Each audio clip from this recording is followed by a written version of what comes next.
السلام عليكم ورحمة الله وبركاته. صباح الفل، صباح الهنا، صباح الوردة على عيونكم. النهاردة فيديو جديد معاكم. ما تنسوش اللايك والاشتراك. وهندخل النهاردة على طبخة جديدة وعلى أكلة جديدة، هي مش جديدة قوي يعني، انتوا كلكم عارفينها. هنعمل مع بعض سمك مقلي. الفيديو بيجري بسرعة فهيخش في الموضوع على طول. انا جبت السمك اهوت، قصيت ديله، قصيت زعنفه، وفتحت بطنه اهوت، رحت شايلة البطن اللي فيه، وهروح شايلة الخياشيم بتاعته كمان دلوقتي. انا بوريكم بس سمكة او اتنين هنا على الرخامة، وهروح عند الحوض بقى ايه، عشان انا بحب كل شوية ايدي تحت المية. مسكت التانية اهيت، قصت الديل، اقص اهوت، قصت زعنفها، اقص كل حاجة في السمك.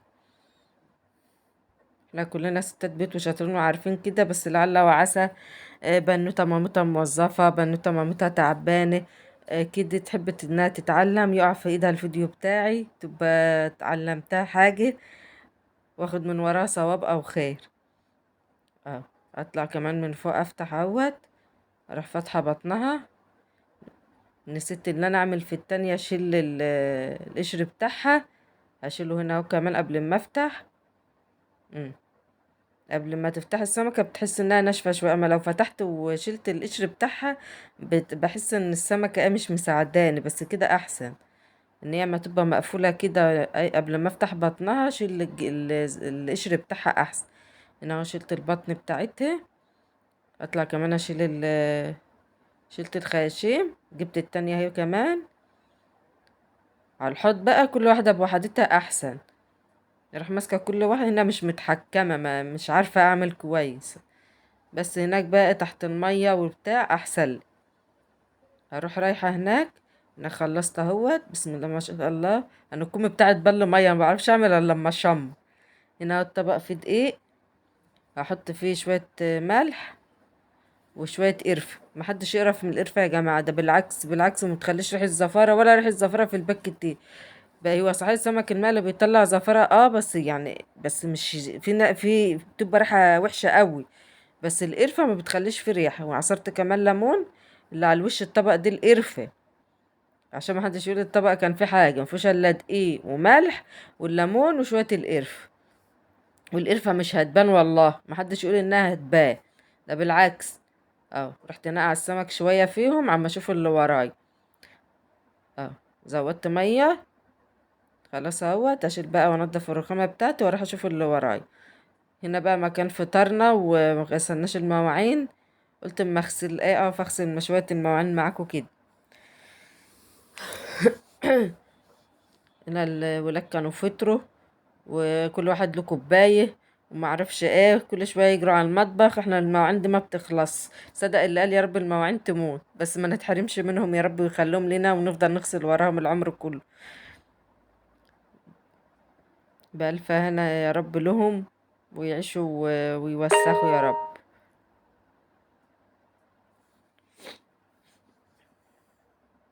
انا هغسل بقى كله، بعد كده صبا اغسل حبة، اروق الحوض، وبعد كده اشطف شوية بشوية.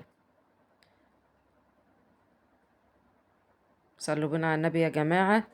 وعشان الصلاة على النبي بتفك الكرب وبتشيل الهم. متنسوش اللايك وما تنسوش الاشتراك عشان نكبر بيكو، وتصلوا بنا على النبي. اللهم صل وسلم على سيدنا محمد. دي الطبق الألمونيا دي بتاع أمي. يعني ما تقوليش الطبق قديم قوي كده، دي بتاع أمي، واخداه منها فعيناه عندني بقى، كل ما تقول لها هاتلي الطبق اقول لها لا بتش واخداه تاني. ربنا يخليها يا رب ويبارك لنا فيها. دي غطا اللبانة. ومش عارفة يعني مش بعرف اتكلم معاكم قوي يعني، كمان لسه مش واضحة على الموضوع، بس ان شاء الله واحدة واحدة نفتح مواضيع ونتكلم سوا ونبقى صحاب كده يا رب دايما. واللي بتصحى بدري وتشوف شغلها تكتب لي، واللي بتصحى متأخر زي تكتب لي وتقول لي في التعليقات.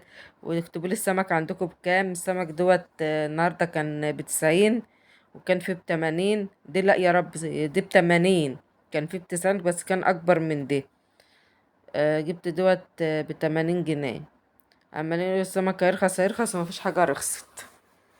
بس بسم الله ما شاء الله، الناس ديت اللي انا بجيب منهم السمك، الناس ديت من المنزلة. لو حد يعرف المنزلة او اهل المنزلة، حد بيتابعني منهم، يكتب لي في التعليقات. هما بيجيبوا السمك كل يوم، وبيجوا عندنا البلد اللي احنا فيها وبيبيعوه.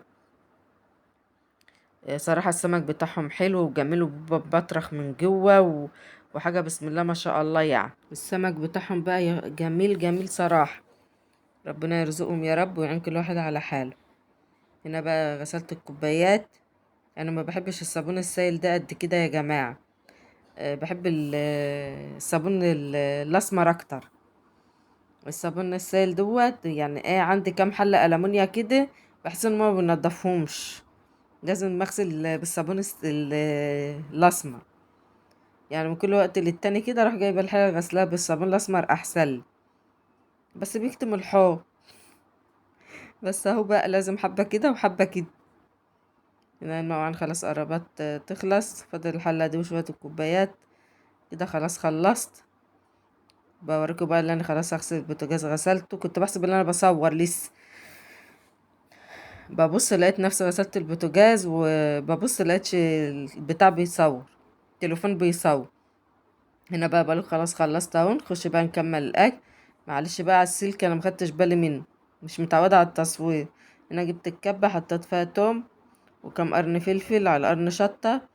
وهنا هعصر الليمونتين. اوعى تحط الليمونة في الكبة بحالها، بتمرر. هنا مفيش علقت معايا، اللي هيحط الليمونة بحالها بتمرر السمك، لازم تعصريه. والقش هنا قلت ما استفاد منه، رميته في السمك على ما بخلص اللي انا بعمله. حطيت ملح عشان ما كنتش السمك ما فيهوش ملح خالص. دي اللي هتبقى بتاعت السمك، التملحة بتاعت السمك. ضربت التتبيلة اهوت، وملح السمك كل واحدة كده. والله السمك ده لقيت فيه بطاريخ، يعني لو كانت شوي كان هيبقى جميل. كان منزل سمنة في قلب الحوض كده كتير والله. هو سمكهم جميل. هنا املح السمك اهوت، اسيبه شوية على جنب. اما اعمل ايه الرز بتاعي، شوية رز احمر كده حلوين. بسم الله ما شاء الله. انضف الكبة بتاعتي بقى، اروح حاطه الباقي على السمك كده. هنا بقى اقطع البصلايه عشان الرز، واضربها هي كمان. شلت السلك اهو، خدت بالي منه رحت شايله السلك. هنا بقى رحت جايبين الحله بتاعتنا، سيبها تسخن شويه، واروح حاطه الزيت واحمر فيه البصلايه بتاعتي. لازم الزيت يسخن شويه. هنا حطيت البصل اهوت، هسيبها تحمر شويه، تسخني مع الزيت كده شويه لحد ما تخش في الحمار شويه. في ناس بيحبوه بني، وفي ناس انا بحب اغمقه شويه عشان الرز يطلع محمر. وبشيل البصله في الاخر. انا ما بحبش، انا نفسي ما بحبش اشوف البصل في بتاع الرز الاحمر دي بالذات، لانه بيبقى مغمق قوي. ولو سبت بني فاتح ما بيحمرش الرز، فبسيبه يغمق، وبعد كده ويغمق له ميه الرز، وبعد كده اجيب مصفى واروح شايلاه احسن لي. انا يعني يعني كل واحد بطريقته، وكل واحد اللي بيحبه يا جماعه ياكل. ما كناش في بيتنا على مزاجنا ناكل فين. هنا عماله اقلب فيه شويه لحد ما يخش بس في التحمير بتاعه، اللون اللي انا عايزاه. اهو هنا بدأ اهو يخش. هسيبه بس كمان شويه. في ناس بتسيبه على المرحله دي، لا انا هغمقه شويه كمان. ما يغمق شويه بيدي اهو. واللي يشوفه يقول اتحرق، لا والله ما اتحرق ولا اي حاجه. أم. هو هنا اهو خلاص. اروح حاطه عليه شويه الميه بتاعتي. انا عايرت الرز بتاعي، بعاير الكوبايه اللي بعاير بها الرز هي اللي بعاير بها الميه. هنا حطيت شويه الملح، وحطيت معلقه، هحط كمان معلقه كمون كبيره اهيت. الرز دوت بيحب الكمون. اسيبه بس ياخد غلوتين، واروح جايبه المصفى بتاعتي. انا عاملاها بصفي فيها الزيت بعمل بيها الرز. اهي اروح جايباها، خلصت اهو، اروح شايله منها البصلايه ولا كأن اي حاجه حصلت. اها. اروح واخداه اروح رمياه. هتبقى عند الميه بتاعتي غامقه، وهتخلي الرز دلوقتي هتشوفوه معايا لونه بني بني. ومعلقه الكمون دي بتودي الرز في حته تانية. اهو انا شلت اهو كل البصل، مفيش حاجه. انت لو وراكي مشوار ومستعجله حاسه ان انت هتتاخري والبصل هتاخد معاكي غلبه، طفي عليه بعد ما تدلقوا الميه ياخد من غلوه، وادفع عليه وروحي مشوارك، وما تيجي شغلي البوتاجاز تاني يغلي، وبعد كده سقطي رزك فيه. اه وهيطلع مستوي جميل ومفلفل مفيهوش اي حاجه. هنا حطيت الرز اهو. اروح بقى نقلها على العين التانية دي عشان اجيب السمك اقليه. اه ننقله على العين التانية اللي هناك دي، ياخد ودي سوا كده. واروح جايبه الطاسه بتاعتي، حطها. غيرت غطا الحلة عشان الحلة التانية دي الغطا انفتح من الجنب كده شوية. قلت للرز ايه يفلس او يجرى له حاجة. جبت الدقيقة اهوت، حطيت معلقة نشا، معلقة كركم، وربع او نص معلقة قرفة. ما تخافوش من القرفة والله، جربوها واسمعوا كلامي مش هتحسوا بأي حاجة، ده بالعكس. انا اهوت تبلت السمك، احطهم عكس عكس كده عشان في الصينية تاخد ايه 3 سمكات. ايوه كده. راس ديت، راس السمكة دي تبقى في دي كده. الطاسة بتاعتك تاخد مساحة، تاخد كذا سمكة معاك. اما لو حطيتهم الراس والراس جنب بعضهم هتلاقيها عريضة، يعني مش هتاخد معاك الا سمكة او 2 بالكتير. توفير غاز وتوفير زيت وتوفير وقت وتوفير في كل حاجة. هنا بشوف الرز شرب ووطيت عليه.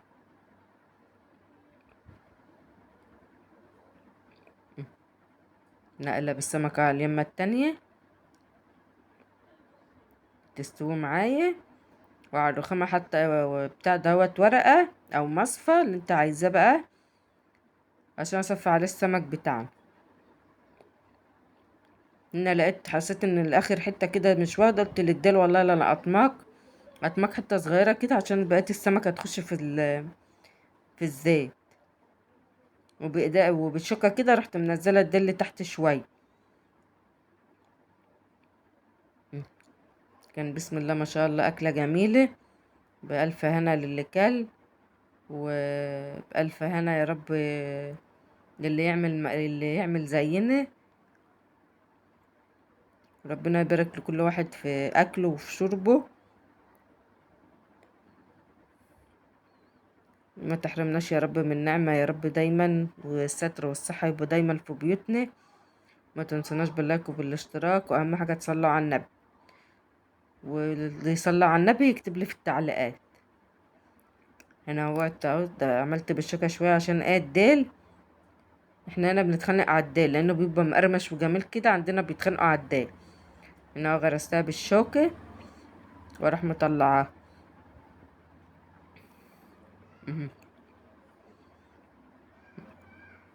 استوت اهيت بسم الله ما شاء الله، بقى لونها جميل. اللي في الطاسة الدقيق اللي كان جوه السمك، هو بيطلع كده اما بتيجي تقلي بيروح طالع. في ناس بتقول انا يعني اتبل السمك بتاع نص ساعة ساعة وبعد كده بشيل الدقيق منه، بشيل منه التتبيل. اه والله ما كانش له ريحة زفرة جامدة ولا اي حاجة. في بيوت تخشها كده انت بتعرف من قبلها بكم، من قبل ما يفتحوا الباب ان هم عاملين سمك مقلي.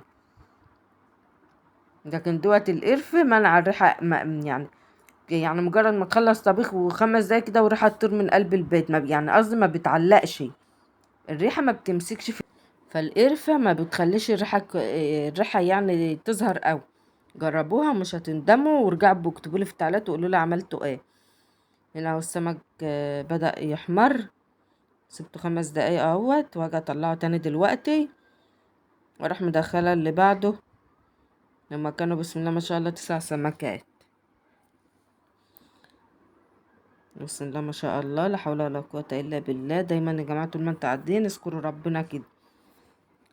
هنا اهوت سبت السمك يتعمل شوية. انا رحت فين مش عارفة، اهو رجعت تاني اهوت هقلب السمك. وكده طلعت السمك بتاعه وخلصته. نعمل بقى شوية السلطة. اقطع طماطماية، اقطع طماطماية وخياراية وقرن فلفل حامي، والبصلاية اللي هناك ديت، الكيس اللي هناك ده الكركم. انا قرن الفلفل، انا بعشق الفلفل الشطاطة دي يا جماعة، بعشقه. الاول ما كنتش بحبه صراحة، وكنت اللي بقوله اللي بيحطه في الاكل ده ايه، بس صراحة لما بدأت احطه واجرب، انا بحب اجرب. يعني انا عن نفسي، انا طبيعي بشخصيتي بحب اجرب الحاجة.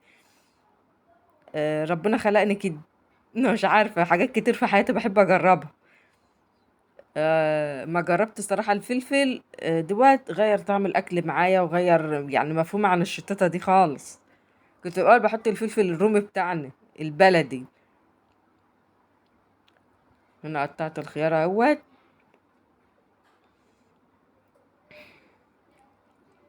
بسم الله ما شاء الله، لا حول ولا قوة إلا بالله. اللهم صل وسلم على سيدنا محمد.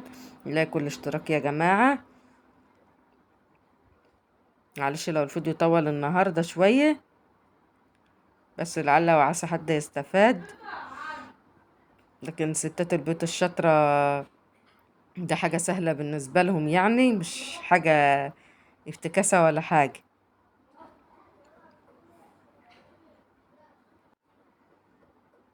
انا عصرت الليمون اهو. اللي بيعصر الليمون كده زي والله عندي عصيرة ليمون بس بكسر اطلعها، بستسهل.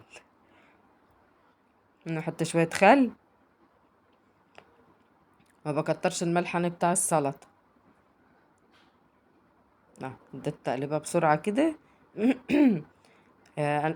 بحب احط بصل على السلطة، بس ولادي بقى ولادي لهم كلام تاني غير كده. عفوا يا جماعة.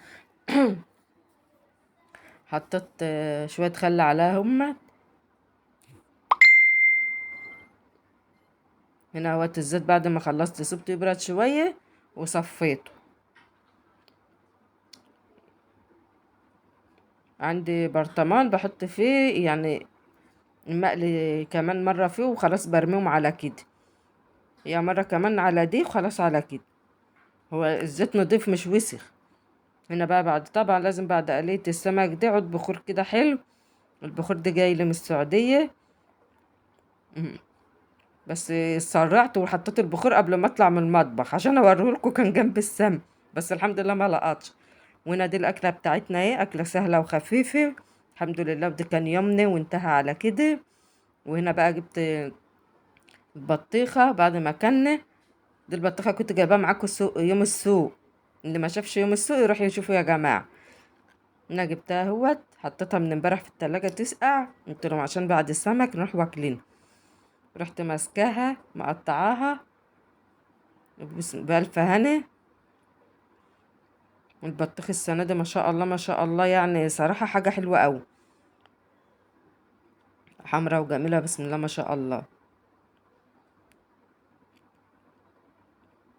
نقطع البطيخة كلها اهوت. ابني كان واقف جنبي، يا ماما يا ماما هات حتة هات حتة. يا ابني طب اصبر هخلص وهديه. مفيش فايدة. ربنا يخليهم ويبارك فيهم يا رب. واللي عنده عيال عارف انا بقول ايه وقصدي ايه. متنسوش يا جماعة اللايك والاشتراك، فضلا وليس امرا منكم. وده كان يومنا، ويا رب اكون ضيفة خفيفة عليكم كده. معلش يعني لو بتلجلج في الكلام شوية او ما بعرفش اتكلم شوية، معلش اعذروني. ومع